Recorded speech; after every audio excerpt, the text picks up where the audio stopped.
नमस्कार। उत्तर प्रदेश में आज से बजट सेशन शुरू हो गया है। ये इस सरकार का आखिरी बजट होगा। कार्यकाल का आखिरी बजट हो और उसके बाद चुनाव होने वाले हों, तो जाहिर तौर पे सरकार कोई कसर नहीं छोड़ेगी कि इस बजट में कुछ ऐसे काम किए जाएं, इस बजट में कुछ ऐसे ऐलान किए जाएं जिससे सरकार को आने वाले चुनाव में मदद मिले और सरकार के बारे में एक अलग तरह की धारणा बने। तो इस लिहाज से योगी सरकार के बजट को लेकर ढेर सारे कयास है, ढेर सारी अटकलें हैं और इस आखिरी बजट में और चुनावी बजट में क्या कुछ रहेगा उस पर मैं आगे बात करूंगा।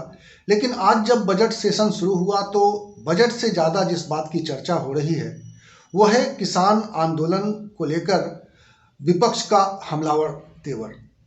विपक्ष यानी सबसे जो प्रमुख विपक्षी दल है समाजवादी पार्टी, उसने आज विधान भवन के सामने प्रदर्शन किया। खासतौर पे किसानों को मामले को लेकर किया, एमएसपी के मामले में जो किसानों की मांग है उसको लेकर किया और समाजवादी पार्टी के नेता विधायक जो भी थे प्रदर्शन में, उन्होंने ट्रैक्टर से विधान भवन के सामने प्रदर्शन किया। ट्रैक्टर से आए और साथ में गन्ना का गट्ठर, साथ में डीजल के जो केन होते हैं वो, और इस तरह से देखा जाए तो समाजवादी पार्टी ने पूरी तरह से तैयारी की थी कि वो किसानों के मसले को गरमाए। और विधानसभा में इस सत्र के पहले दिन की अभिभाषण के अलावा, राज्यपाल का अभिभाषण होना था, उसके अलावा कुछ हुआ नहीं, बल्कि अभिभाषण भी समय से शुरू नहीं हो सका। उसको लेकर भी विपक्ष की शिकायतें थी कि समय से अभिभाषण शुरू नहीं हुआ, जबकि राज्यपाल का अभिभाषण बिल्कुल समय से शुरू होना चाहिए, वो समय से शुरू नहीं हुआ। विपक्ष ने हाउस के अंदर इस बात को भी मुद्दा बनाया कि राज्यपाल का अभिभाषण 7 मिनट देर से क्यों शुरू हुआ और क्यों नहीं इस भाषण को, चूंकि राज्यपाल ने पूरा पढ़ा नहीं और बाद में इसके सदन के अधिकारी ने इसको पढ़ के सदन के सामने उनकी बातें रखी, तो क्यों नहीं इसको नहीं पढ़ा हुआ मान लिया जाए। तो इस तरह की राजनीति विधानसभा सत्र के पहले दिन नजर आया और किसानों को लेकर समाजवादी पार्टी और कांग्रेस का रुख सामने आ रहा है। हालांकि आज समाजवादी पार्टी जरूर विधानसभा के सामने प्रदर्शन कर रही थी, लेकिन कांग्रेस ने इस मौके पर, कांग्रेस के जो प्रदेश अध्यक्ष हैं अजय कुमार लल्लू, वो बरेली के मीरगंज में एक किसानों की सभा को संबोधित कर रहे थे। वहां पे किसानों की एक बहुत बड़ी पंचायत थी, उसमें उन्होंने हिस्सा लिया। तो इस तरह से समझा जा सकता है कि पार्टियां किस तरीके से किसानों में जो असंतोष है उसको अपने पक्ष में भुनाना चाहती हैं, वो चाहे समाजवादी पार्टी हो, वो चाहे कांग्रेस हो।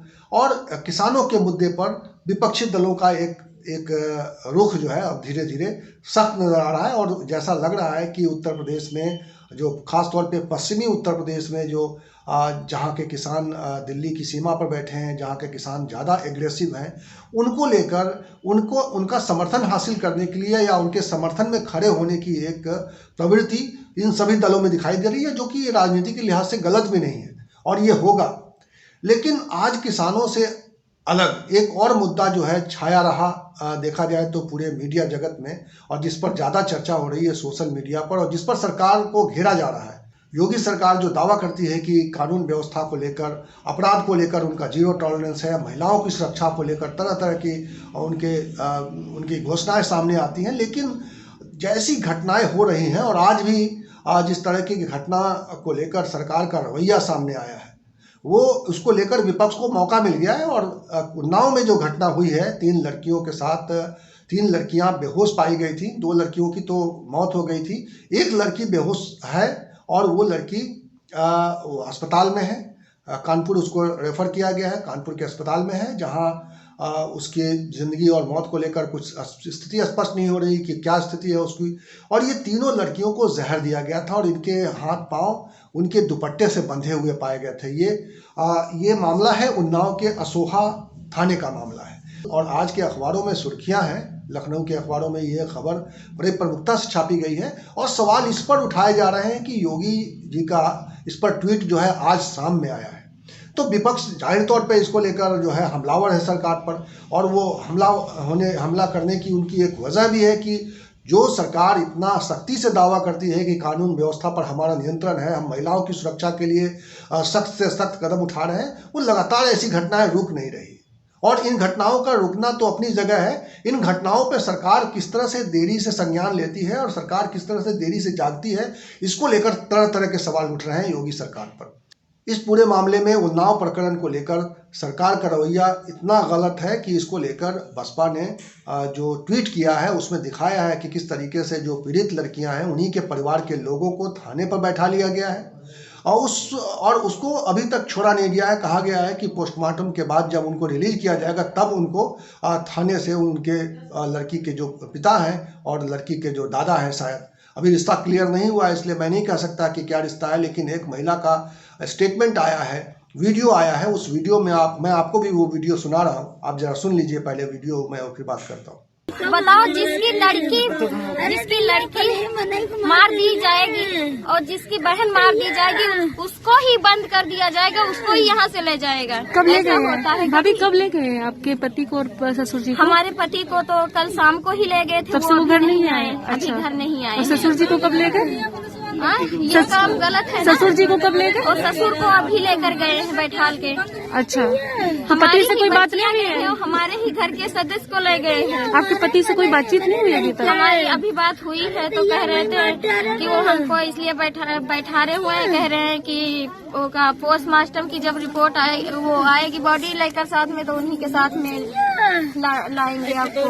कहाँ उनको थाने में बिठाए हुए हैं? हाँ, असोहे थाने में बैठाले हुए हैं। अच्छा, तो इस तरह की स्थिति है, आप समझ सकते हैं कि किस तरीके से योगी सरकार ने जो पीड़ित परिवार है उसके साथ किस तरह का रुख अख्तियार कर रही है। हम लोगों ने देखा है और जिस पर सवाल उठे थे, हाथरस कांड में जिस तरीके से पीड़िता के शव को पुलिस की निगरानी में जलाया गया, जिस तरीके से जोर जबरदस्ती की गई, तो उसी तरह की चीज़ें एक बार फिर सामने नजर आ रही और इस पूरे मामले में सोशल मीडिया पर तरह तरह की चर्चाएं हो रही हैं। लेकिन विपक्ष खासतौर पे समाजवादी पार्टी और कांग्रेस इसको लेकर एक अभियान चला रही है सोशल मीडिया पर, जस्टिस की मांग हो रही है और इसमें एसआईटी के जांच की मांग की गई है। देखते हैं ये कि योगी सरकार ने कहा है और योगी जी ने जो ट्वीट किया है, मुख्यमंत्री योगी आदित्यनाथ ने जो ट्वीट किया है आज शाम में, जिसको लेकर उनकी आलोचना हो रही है, उस ट्वीट में उन्होंने कहा है कि डीजीपी इस पूरे मामले की जांच कर रहे हैं।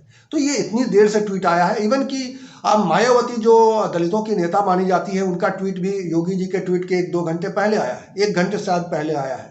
तो इस तरह से दलितों के साथ लगातार उत्तर प्रदेश में घटनाएं हो रही हैं गाँवों में और उनको रोका नहीं जा पा रहा है।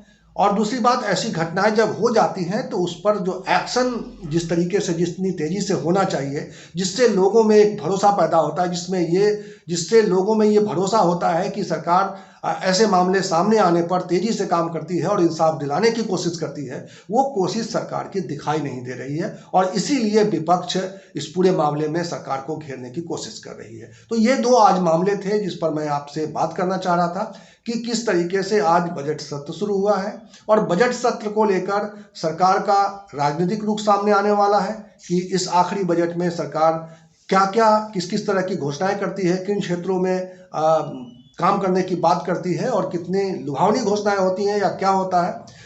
प्रदेश सरकार के बजट में एक सीमित चीज़ें होती हैं, हालांकि बहुत बड़ा बजट होगा और हर बार का बजट यही देखते हम आए हैं कि पिछली बार के बजट से वो आकार में बड़ा होता है, उसका नंबर ज़्यादा होता है, लेकिन उसको खर्च करने को लेकर सवाल हमेशा से उठते रहे और आने वाले समय में विपक्ष इस पूरे मामले में बजट के मामले में या उन्नाव कांड को लेकर विपक्ष के तेवर कैसे रहते हैं, इस पर मैं आपको आगे बताऊंगा, आपको अपडेट दूंगा। इस वीडियो में फिलहाल इतना ही। इसी तरह के वीडियो के साथ मैं आपके सामने फिर आऊंगा और आखिर में आपसे मैं एक विनती करना चाहता हूं कि अगर आपने अभी तक हमारा ये चैनल सब्सक्राइब नहीं किया है तो प्लीज़ इसे सब्सक्राइब कर लीजिए और इसका बेल आइकन भी ज़रूर दबा दीजिएगा ताकि जब भी कोई नया वीडियो बने तो आपको इसकी जानकारी मिल जाए। आपने ये वीडियो आखिर तक देखा, इसके लिए बहुत बहुत शुक्रिया, धन्यवाद।